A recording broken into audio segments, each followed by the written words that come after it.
রামকে মানো? হ্যাঁ মানি। ওই যে তীর ধনুক, হ্যাঁ মানি।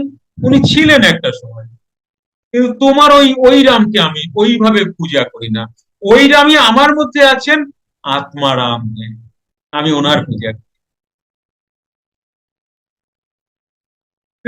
তুমি যা মানো আমি তাই মানি, দৃষ্টিভঙ্গি আলাদা।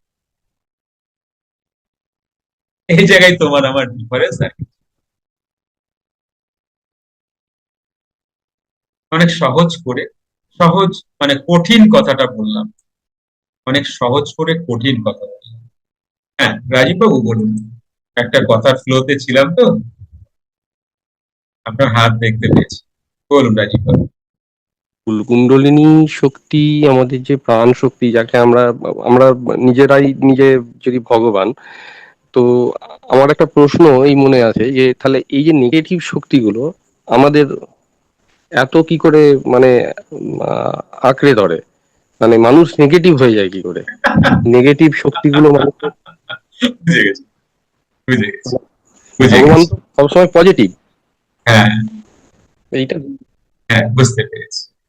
এইবার রাজীব বাবুর কথা হচ্ছে, আমি হালকা পাতলা যা বুঝতে পারলাম। আপনি ভিডিওটা একটু অন রাখুন, আমি আমাকে থামস আপ করবেন, আমি ঠিক বুঝে যাই। রাজীব বাবু বলতে চাইছেন যে কুলকুণ্ডলিনী হিসাবে আছেন তিনি, যাকে মা হিসাবে মাতৃশক্তি বলা হচ্ছে।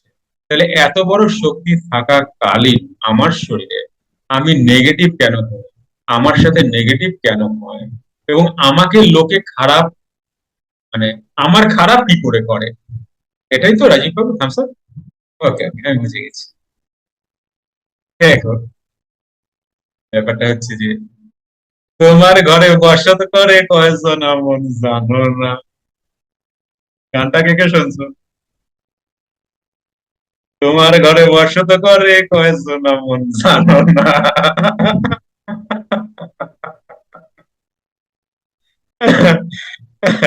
এটা বাংলাদেশের গান বোধ হয়, আমি ঠিক জানি না। তো ব্যাপার হচ্ছে যে তোমার দেহে ভগবান আছে, তোমার দেহে মাতৃশক্তি রূপিণী, বিরাট পাওয়ার, যিনি তোমাকে, যে মা বা মাতৃশক্তি তোমাকে প্রতিনিয়ত তোমাকে বাঁচিয়ে রাখছেন। যুক্ত ক্রিয়াযোগ, সুষুম্না অন্তর্মুখী প্রাণায়াম, সম্ভাবী মহামুদ্রা, কপালভাতি শিখতে চাইছেন? প্রতি সপ্তাহে মঙ্গল, বুধ ও বৃহস্পতিবার রাত 8টা থেকে 9টা অবধি জুম অনলাইনে নিজের বাড়ি বসেই শিখতে পারবেন। যোগাযোগ জ্ঞানী গুরু কমিউনিটি, ফোন নাম্বার 9903680146।